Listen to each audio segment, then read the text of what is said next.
수면에 언뜻 지느러미가 드리워지더니 잔뜩 긴장한 물범무리가 황급히 바다 위로 피신한다.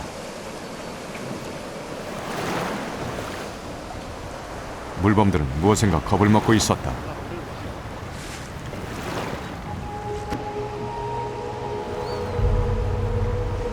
미처 피신하지 못한 물범 한 마리에게 거대한 생물체가 접근한다.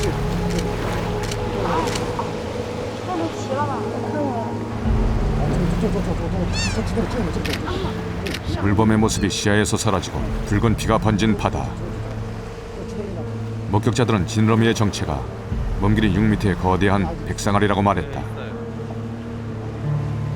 끔찍했어요. 그냥 그 한 번에 물범을 그냥 피바다 만들어놨는데 한 입에 그건 없어지더라고요. 백령도에 나타난 백상아리. 한여름인 8월의 백상아리 출현은 학계에 충격을 던진다.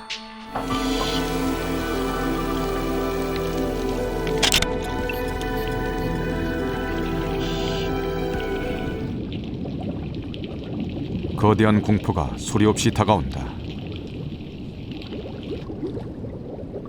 해양 생태계의 정점에 선 최강의 포식자 백상아리다.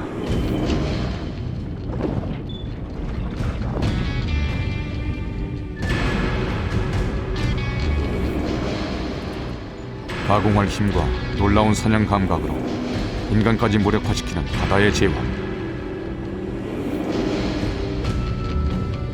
백상아리는 인간을 공격하는 식인상어로 오랜 세월 두려움의 대상이 되어왔다.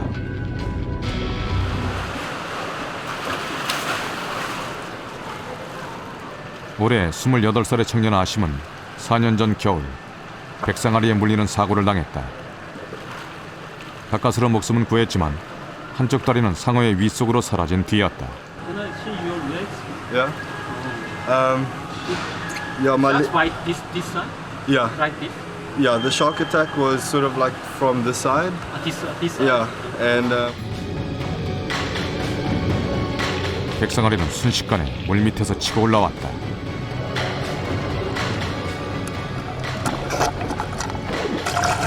아심은 허우적거리면서도 주먹으로 백상아리를 치면서 벗어나려 했지만 이미 한쪽 정강이를 물린 뒤였다. trying to push away from the shark, and I mean, the shark actually just kept shaking me around with its head, and then it pulled me underwater for a while. And as I was underwater, I tried to hit the shark as much as I could with my hands, and I mean, hitting the shark, it's like hitting a wall. Yeah, no, definitely. I mean, whenever I go to the ocean, you know, it still plays over and over, and you know, sometimes it brings back sad memories. But you know, I'm grateful to be still here today, to still be alive, and to be trying to reach my dreams still. So. 바닷물의 온도는 그대로 해양 생물의 체온이다. 원래 비열이 큰 바닷물의 수온 변화는 육지보다 크지 않다.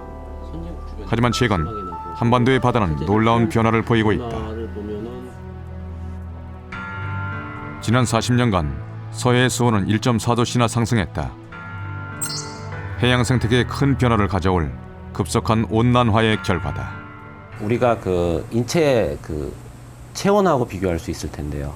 36.5도라는 체온이 1도 상승을 했다고 생각하면 37.5도가 되고 실제로 초기 감기와 같은 그런 증상이 나타날 수 있을 것입니다. 그와 같은 식으로 40년 동안 우리나라 한반도 주변 해역에서 1도의 수온 상승이라고 하는 것은 그런 정도의 그 큰 효과를 발휘할 수 있다고 생각을 합니다. 그러나 서해에 수온이 오르고 있다는 사실과 비교적 낮은 온도에 서식하는 백상아리가 한여름에 서해 바다에 출몰하는 현실은 서로 앞뒤가 맞지 않는다. 제작진은 미스터리를 풀 또 다른 열쇠를 찾아야 했다.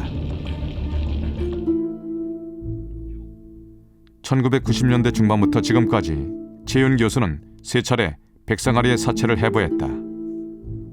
1996년 실시된 백상아리의 먹이 분석. 몸길이 4m가 넘는 백상아리의 배를 가르자 상어의 특징인 거대한 크기의 간이 드러난다.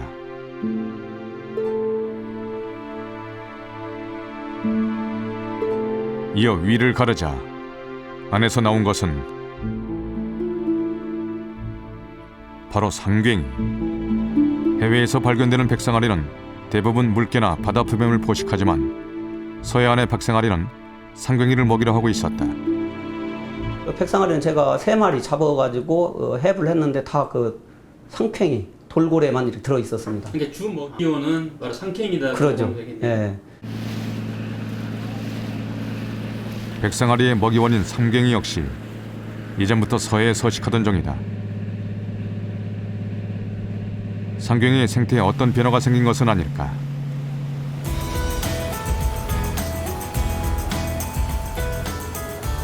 동해에서 온 선원들은 서해에서 오징어를 잡다 보면 상괭이가 자주 나타난다고 말했다. 그렇다면 상괭이가 개체수를 늘리며 백령도 인근까지 서식지를 확장한 원인은 오징어에 있는 것이 아닐까. 백령도 백상아리에서 시작한 먹이사슬의 역추적은 상괭이를 거쳐 최종적으로 오징어에 이르렀다. 그렇다면 서해에 오징어가 많아진 이유는 무엇일까? 국립수산과학원의 조사에 따르면 서해 오징어의 생산량 증가 곡선은 온난화에 따른 수온 변화 추이와 비슷한 양상을 보였다. 8월 백령도에 출현한 백상아리의 미스터리. 그 해답은 온난화가 일으킨 연쇄적인 생태 변화에 있었다. 먼저 난리를 타고 서해에 오는 오징어의 수가 급증하며 백령도까지 발견됐다. 이어 오징어를 줄어먹는 서해 상괭이의 개체수가 늘었고 서식 지역이 넓어졌다. 그리고 상괭이를 쫓던 백상아리는 최적의 서식 환경인 오리올의 서해 중부에서 8월 서해 북부로 이동한다.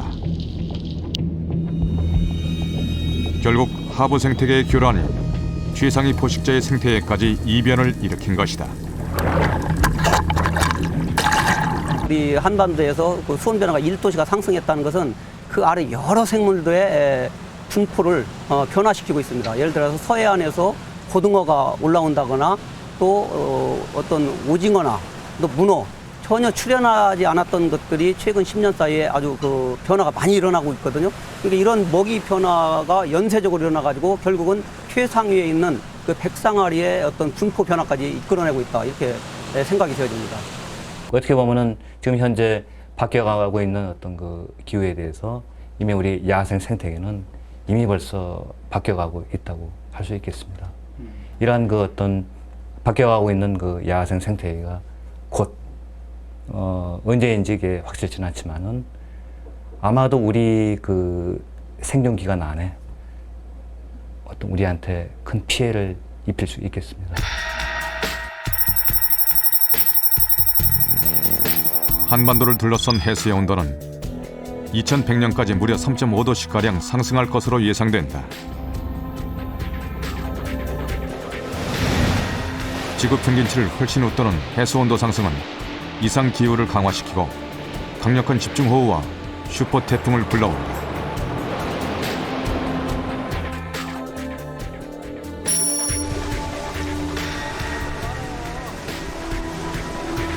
이미 한반도 곳곳에서 나타나기 시작한 생태계 교란의 지구는 결국 생태계 붕괴를 일으킬 것이다.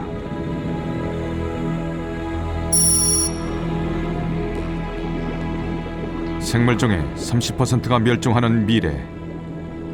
온난화의 거대한 재앙에선 인간 역시 자유로울 수 없다. 백령도, 백상아리가 보내는 위험 신호.